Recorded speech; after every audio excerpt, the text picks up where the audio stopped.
And finally, in conclusion, I just want to say a few words about the self-pressure I see people put themselves under. So, for example, many vegans won't eat honey because a certain number of bees are killed in the production of honey. But if you don't care about the lives of bees, eat all the honey you want, right? Unless you're diabetic or an infant.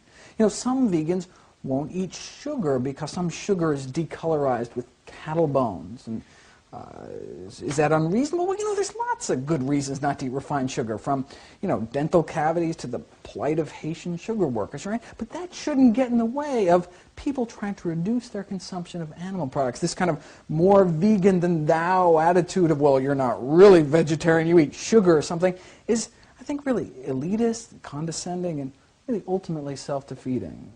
As the environmental activist Julia Butterfly Hill has said, being vegan isn't about judgment, it's about joy.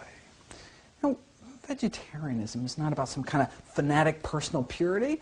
It's about the animals or your health or the environment. It's about having some perspective. You know, people come up to me and say things like, well, I could never go vegetarian because I could never give up shrimp or something. Well, then don't. I mean, just think what you'd be doing for your health, the animals, the environment, if you gave up all other flesh foods except shrimp.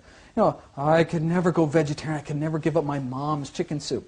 Well, fine, don't, right? A false dichotomy. You know, moving towards a vegetarian or even partly vegetarian diet is a highly personal decision. You should, you know, move at your own pace, you know, whatever you're comfortable with. You know, no one's keeping score but you.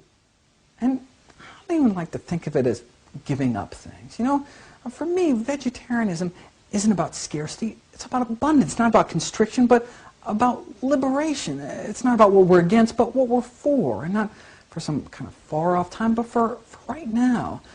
For me, going vegetarian is less about becoming something, and more about being true to ourselves. I just want to end with one of my favorite quotes by Joanne Stepanek, actually, who said, quote, "Veganism is not passive self-denial. On the contrary, it instills active and vibrant responsibility for initiating positive social change by presenting a constant challenge to consistently seek out the highest ideal."